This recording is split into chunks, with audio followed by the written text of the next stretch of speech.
In Plato's Symposium, the speech of Eryxmachus is relatively boring. That is to say, it's not super dramatic or hilarious, but it's also very simple and straight to the point and very sensible. And I like the speech of Eryc. Nevertheless, I may have very little to say about it.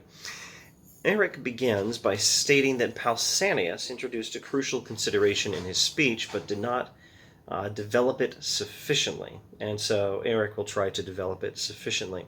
Pausanias had made a distinction between two kinds of love: good love, bad love, better love, and less good love. Heavenly Aphrodite is better than earthly Aphrodite. Eryc says this distinction between two species of love seems to me very useful indeed. And he says he, as a doctor, has learned one terribly important thing, and that is that love does not occur only in the human soul.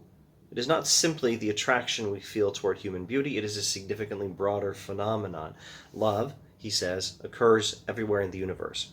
Love is a deity of the greatest importance. He directs everything that occurs, not only in the human domain, but also in that of the gods. And throughout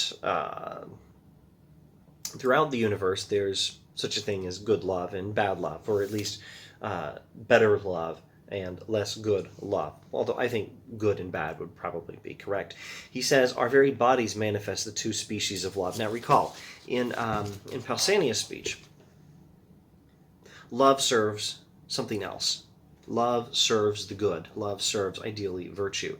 And now Eryc is saying love serves something else, something better than it. Love serves the good in some sense, and this occurs not only with what we think of as love, something in our souls where we are interested in other people. No, it's not just that. It's some sort of love of the good that is experienced throughout the universe by the soul, by the body, and among the gods, and indeed with everything that occurs everywhere in the universe. Now, let's let him elaborate on what this means medically, because that's the clearest, that's the best way to get clearer on what he's talking about. He says our very bodies manifest the two species of love. Consider for a moment the marked difference, the radical dissimilarity between healthy and diseased constitutions in the fact that dissimilar objects desire and love objects that are themselves dissimilar. Therefore, the love manifested in health is fundamentally distinct from the love manifested in disease. And medicine is the science of the effects of love on repletion and depletion of the body, and the hallmark of the accomplished physician is his ability to distinguish the love that is noble from the love that is ugly and disgraceful. A good practitioner knows how to affect the body and how to transform its desires. He can implant the proper species of love when it is absent and eliminate the other sort whenever it occurs. We still haven't quite stated what is he talking about. What is love in the body that he's talking about specifically? The physician's task is to effect a reconciliation and establish mutual love between the most basic bodily elements. Now here he's going to give a very old-fashioned account of what are the basic bodily elements, although medically speaking, the principle that medicine involves restoring a healthy balance among the different elements of the body. I don't think that principle is outdated in the slightest. Ask a doctor if you wish. And Eric's list of elements is outdated, but not the principle, I think. Which are those elements, he says? They are, of course, those that are most opposed to one another, as hot is to cold, bitter to sweet, wet to dry, cases like those. And he talks about how Asclepius, the founder of medicine, established medicine as a profession where we learned how to produce concord and love between such opposites. And that's what the poets at least have said, and he agrees with them. Okay, so what have we talked about? What have we found? Love, Eryc is telling us, is a mutual, I don't know whether to say love, which would sound like a circular definition. We're using the word love to define love, or whether I should say desire or affection or attraction. Love is a mutual desire or attraction, or maybe we could even say friendliness between different elements. And in the body, that means the different parts, the different elements of the body. And he says hot, cold, sweet, bitter, wet, dry, things like that. These days we would probably say something else and name some different elements from the periodic table that should be in the right sort of balance or something like that. Anyway, what was I saying? Love is a mutual friendliness between these different elements. And what medicine is trying to do is restore that right sort of friendliness and the balance among those elements in the body.